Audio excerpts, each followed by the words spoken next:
Hi guys! Ayan, syempre guys, wala akong magawa for today's video. Ayan, nanonood po ako sa laptop ngayon. Syempre, nag-aaral ako ng mga pwede kong makuha or matutunan pa about sa pagiging content creator, sa pag-reels, ganon. Tapos syempre, nagmamarites ako sa mga showbiz, mga ganon.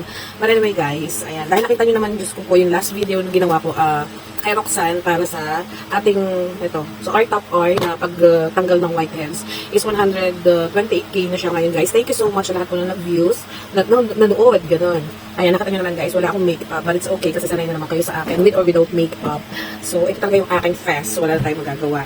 Okay, today I will show you naman guys, magta-try naman ako ngayon.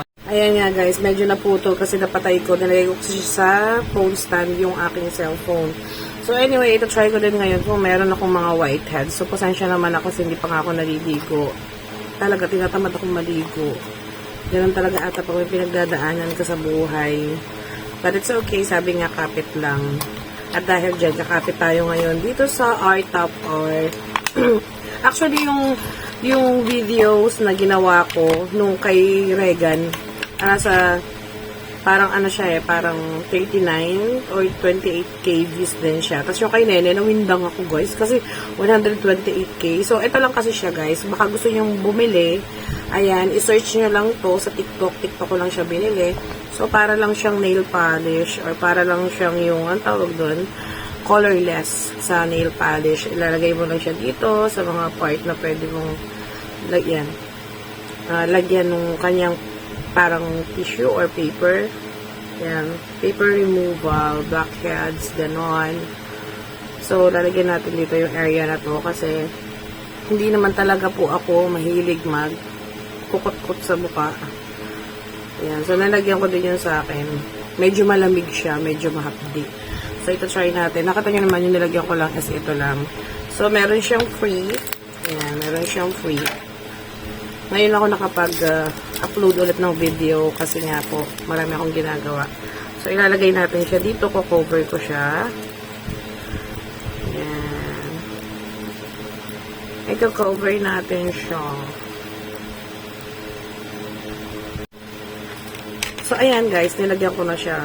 Papakita ko sa inyo kung marami ba akong whiteheads. Ayan. Pasintabi po sa mga kumakain. Anyway, hapon na. Siguro naman tapos na rin kayong mag-lunch. Namiss ko na nga kayo, namiss ko na rin mag-live. Pero wala pa kasi akong katulong mag-live. Busy pa po kasi si Abby, may trabaho na. Si Luz naman, hindi ko din po alam kung ano pinagkakabisihan ngayon. So, hintay lang natin siyang matuyo. Ayan, habang naghihintay ako guys, magla-laptop muna ako. Kasi nanonood nga ako. Ayan, so napakadami na nag-message sa akin. Wait tayo. At makalipas nga ang 5 to 10 minutes siguro, patanggalin na natin. Titignan natin guys kung totoong effective. Papakita ko sa inyo. Aray ko masakit. Medyo masakit nga kaya pala naluluha-luha si Nene dun sa video. So, ayan. Tignan natin kung may nakuha bang whitehead sa ilong ko. Makikita nyo ba? I-zoom ko pa ba? Ayan. Aray ko. Ouch. Ay, confirm. Masyado kasing maliwanag. Pero dito natin titingnan. Ayan, guys. Meron siya talagang nakuha. Ang hirap ipakita. Ayan, ayan, ayan, ayan. Kita nyo ba? So, ayan, may mga whiteheads din talaga ako kasi nga po. Ayan. Itong part na to. Ayan, guys. So, tingnan nyo. Ayan. Ayan yung mga whiteheads. Medyo blurred. Medyo blurred siya guys, pero ayan, as you can see, marami din naman siya nakuha. So, meron nga talaga akong whiteheads kasi nga hindi pa po ako nakakapaligo or syempre dahil din yan sa mga makeup, ganun. Ang cute.